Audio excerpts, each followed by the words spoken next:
Here's how often these three verbs appear in Spanish conversation.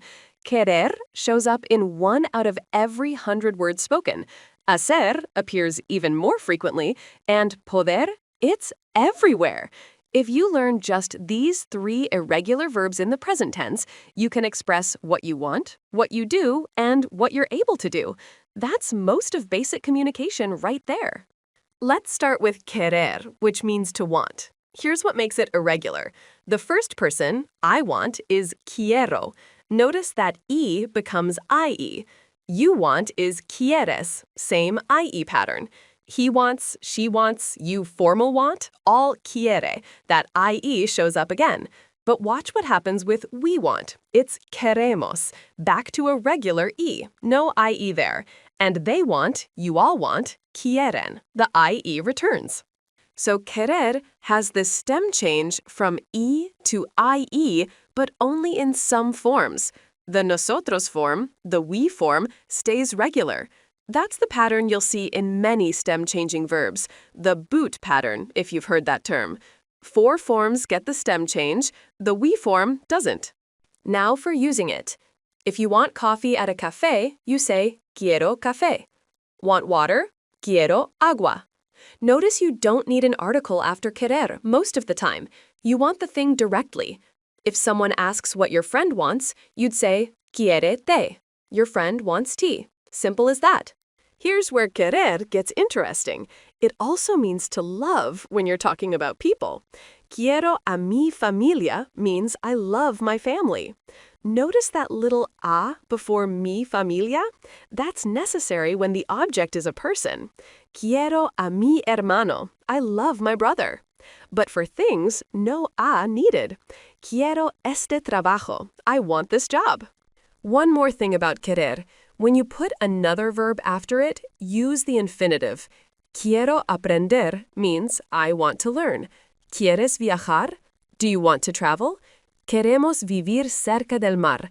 We want to live near the ocean. The second verb stays in its infinitive form. Now let's move to hacer. This one means to do or to make, and it's irregular in just one form. Ready for this? The first person. I do, I make, hago. That's it. That's the only irregular form. Everything else follows the normal pattern. You do, haces. She does, hace. We do, hacemos. They do, hacen. All regular endings. Just that first person, hago, breaks the pattern. Why does Spanish do this? That G in hago keeps the pronunciation consistent. Without it, you'd have haco, which would sound wrong to a Spanish speaker's ear. The G maintains the sound that hacer needs. Using hacer is straightforward.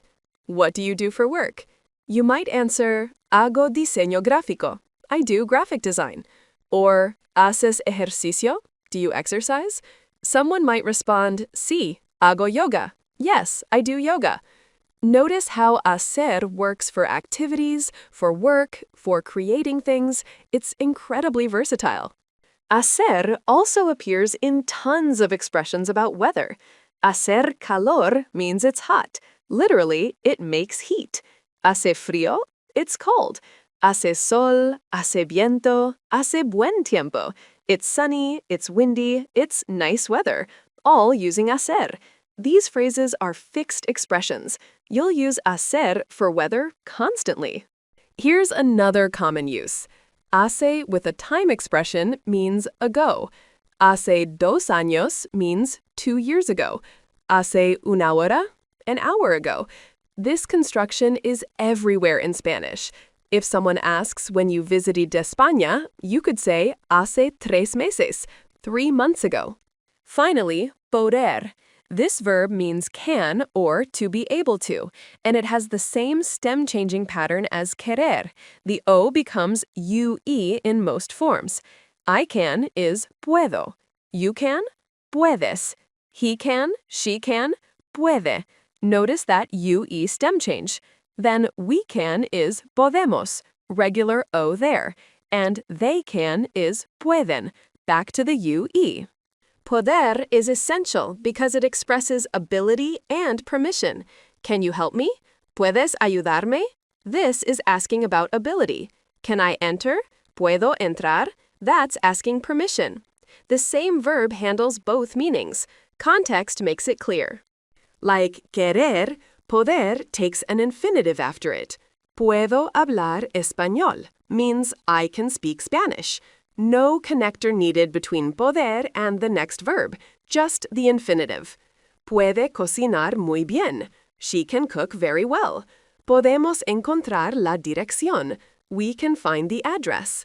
Always followed by the infinitive. Here's something important about poder. When you want to say can't, use no before the conjugated verb. No puedo ir means I can't go.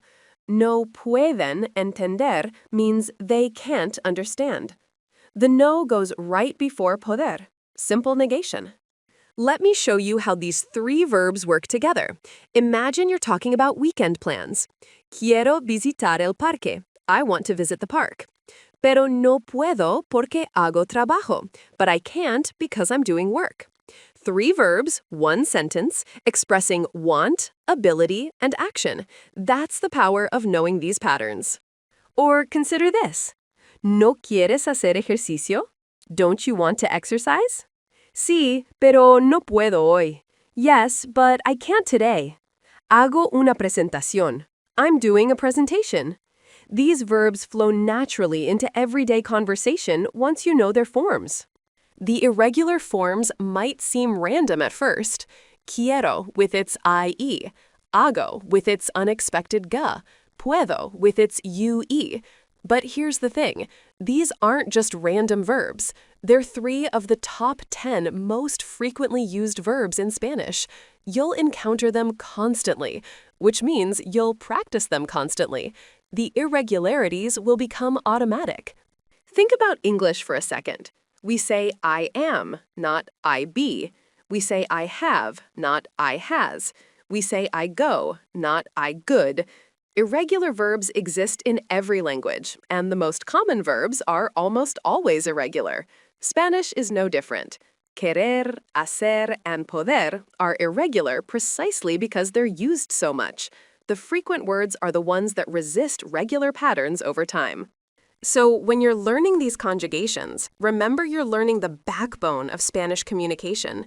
Master quiero, hago, and puedo, and you can express the core of what you need to say, what you want, what you do, what you can do. Everything else builds from there. Next time you're forming a sentence in Spanish, notice how often you reach for one of these 3 verbs. Want to say what you'd like to order? Quiero. Describing what you're doing today? Hago. Asking if something's possible? Puedo. These verbs will show up in nearly every conversation you have. Now you know exactly how to use them.